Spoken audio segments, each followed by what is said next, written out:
اللہ کے نبی نے فرمایا نساء کاسیات عاریات ممیلات و مائلات، ایک ایسا زمانہ آ جائے گا کہ تم عورتوں کو دیکھو گے کہ بظاہر تو وہ کپڑے پہنے ہوئے ہوں گی، لیکن حقیقت میں وہ کپڑے نہیں ہوں گے، وہ اندر سے برہنہ ہوں گی، اندر سے ننگی ہوں گی۔ دیکھ لیجیے آپ، ہاف آستین کے کپڑے پہن رہی ہیں آپ، جو غیر شادی شدہ ہے، جن کی شادی نہیں ہوئی، وہ شلوار سوٹ پہنتی ہیں، آستینیں کھلی ہوئی ہیں، دوپٹہ بھی اب سر پہ نہیں رہا۔ اللہ کے رسول جب معراج پہ گئے تو آپ نے دیکھا کہ کچھ عورتوں کو سر کے بال پکڑ کر ایک درخت سے لٹکا دیا گیا جہنم کے اندر، اور ان کو الٹا الٹا ان کو گھمایا جا رہا ہے، اور ان کے ہاتھ پیچھے سے باندھ دیے گئے ہیں، اور ان کے دونوں سینوں میں، عورتوں کے دونوں سینوں میں کھنجر ڈھونک دیے گئے ہیں یہاں سے، اور یہاں نکال لیا گیا ہے، یہاں سے کھنجر ڈالا، یہاں نکالا گیا ہے۔ پوچھا اللہ کے نبی نے جبریل یہ کون عورتیں ہیں جن کو اتنا دردناک جہنم میں عذاب دیا جا رہا ہے، جن کے سر کے بال پکڑ کر ان کو لٹکا دیا گیا ہے اور ان کے سینوں میں کھنجر چبھو دیے گئے ہیں؟ جبریل نے فرمایا اے اللہ کے نبی، یہ وہ عورتیں ہیں جو دنیا میں اپنے بال کھول کر چلا کرتی تھیں، اپنے بالوں کو دوپٹے سے نہیں ڈھانکتی تھیں، اپنے سر پر اوڑھنیاں نہ ڈالا کرتی تھیں، اپنے سروں پر اوڑھنیاں نہیں اوڑا کرتی تھیں، یہ کھلے بال لے کر چلتی تھیں، بازار میں، اسکولوں میں، کالجوں میں ان کے بال کھلے رہتے تھے۔ اور یہ وہ عورتیں جن کے سینوں میں کھنجر ڈال دیے گئے ہیں، یہ اپنے سینوں پر اوڑھنیاں، چادر نہیں ڈالتی تھی، اتنا ٹائٹ کپڑا پہنتی تھی کہ کپڑا پہننے کے باوجود ان کے سینے کا حصہ اٹھا ہوا نظر آتا تھا۔ غیر مرد ان کے سینے پہ نظر ڈالا کرتے تھے، آج ان کے سینوں کو چبھو دیا گیا ہے، ان کے سینوں میں کھنجر ڈال دیا گیا ہے، ان کے سینوں میں کھنجر بھونک دیا گیا ہے۔ ہماری ماں بہنیں یہ عذاب پہ کہیں مبتلا نہ ہوں، ان کے سر کے بال پکڑ کر ان کو لٹکایا نہ جائے، ان کے سینوں میں کہیں کھنجر نہ چبھ ہو جائیں۔ ان کو کہو اپنی بیٹیوں سے اسکول میں جائیں تو کم سے کم اوڑھنیاں اور ڈھیلی چادر اپنے جسموں پہ ڈال لیں۔ فرمایا ایک ایسا زمانہ آ جائے گا کہ عورتوں کو دیکھو گی کہ کپڑے پہننے کے باوجود ننگی ہوں گی، ممیلات و مائلات، لوگوں کی طرف مائل ہوں گی اور ان کو اپنی طرف مائل کریں گی، اتنا میک اپ کریں گی، لال رنگ کا کپڑا تو لال رنگ کی لپسٹک، بلو رنگ کا کپڑا تو بلو رنگ کی لپسٹک، ہرے رنگ کا کپڑا تو ہرے رنگ کی لپسٹک، میچنگ نہیں بگڑنی چاہیے، میچنگ نہیں بگڑنی چاہیے۔ یہ میک اپ اتنا کریں گی کہ نوجوانوں کو اپنی طرف کھینچیں گی اور خود نوجوانوں کی طرف کھنچ جائیں گی۔ لا يدخلن الجنت ولا یجدن ریحھا، یہ عورتوں کو جب دیکھو تو سمجھ لینا یہ عورتیں کبھی جنت میں داخل نہیں ہوں گی اور جنت کی خوشبو بھی نہیں پائیں گی۔ ایسی عورتوں پر اللہ نے جہنم واجب کر دی اور جنت کو حرام کر دیا، یہ عورتیں کبھی جنت کے اندر داخل نہیں ہوں گی۔ جنت میں داخلے کے لیے ڈھیلا ڈھالا کپڑا ضروری ہے، پردہ ضروری ہے۔ حضرت فاطمہ کا انتقال کا وقت آیا تو رو رہی تھی، کہا علی نے کیوں رو رہی ہو، ایک دن تو سب کو اس دنیا سے جانا ہے۔ کہا علی میرے شوہر، میری ایک وصیت ہے، اس کو یاد رکھنا۔ بتاؤ تو میری بیوی ہی نہیں، محمد رسول اللہ کی بیٹی بھی ہو، بتاؤ کیا وصیت ہے؟ فرمایا جب میرا انتقال ہو جائے، میری روح نکل جائے تو مجھے رات میں دفنانا، دن میں نہیں۔ عشاء کی نماز کے بعد اندھیرے میں میرا جنازہ لے کر قبرستان جانا، دن میں نہیں۔ حضرت علی نے کہا یہ تم نے ایک نئی مصیبت میرے اوپر ڈال دی۔ مان لو فجر کے بعد اگر تمہارا انتقال ہو جاتا ہے تو ظہر کے بعد دفن کیا جائے گا، ظہر میں انتقال ہوتا ہے تو عصر میں، اب فجر کے بعد اگر انتقال ہو جائے تب بھی ہم عشاء کے بعد تمہیں دفنائیں، یہ کہاں کی عقل مندی ہے؟ فرمایا اے علی، اے میرے شوہر، میرے اوپر یہ احسان کرنا جو میں آپ سے کہہ رہی ہوں، میرے جنازے کو رات کی تاریکی میں لے جانا، میرے جنازے کو رات کے اندھیرے میں اٹھانا۔ پوچھا ایسا کیوں کہہ رہی ہو؟ کہتی ہے کہ میں ایسا اس لیے کہہ رہی ہوں کیونکہ میں یہ نہیں چاہتی کہ میرے مردہ جسم پر پڑے ہوئے کفن پر بھی کسی غیر مرد کی نظر پڑے، میرے مردہ جسم پر پڑے ہوئے کفن پر بھی کسی غیر مرد کی نظر پڑے، میں چاہتی ہوں کہ میرا جنازہ جب اٹھے تو میرے کفن کو بھی کوئی نہ دیکھے، میری شکل صورت تو بہت دور کی بات ہے۔ حضرت فاطمہ کی یہ نصیحت تھپڑ مار رہی ہے آج ہماری بیٹیوں اور ہماری بیویوں کے منہ پر، ہماری عورتوں کے منہ پر۔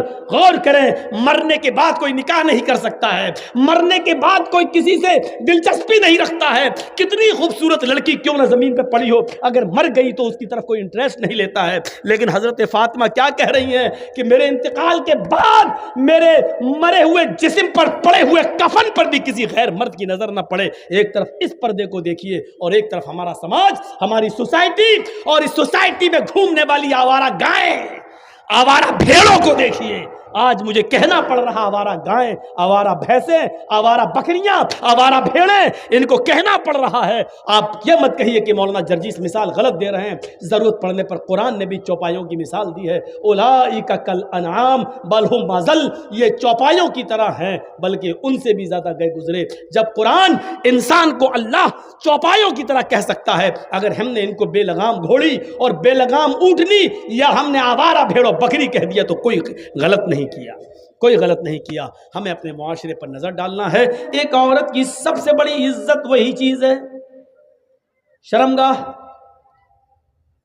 اسی لیے قتل کے لیے 2 آدمیوں کی گواہی مانگی گئی ہے، لیکن زنا کے لیے 4 لوگوں کی گواہی مانگی گئی ہے، تاکہ کوئی کسی عورت کو ایسے ہی بدنام نہ کر دے، کوئی کسی لڑکی پر ایسی تہمت نہ لگا دے۔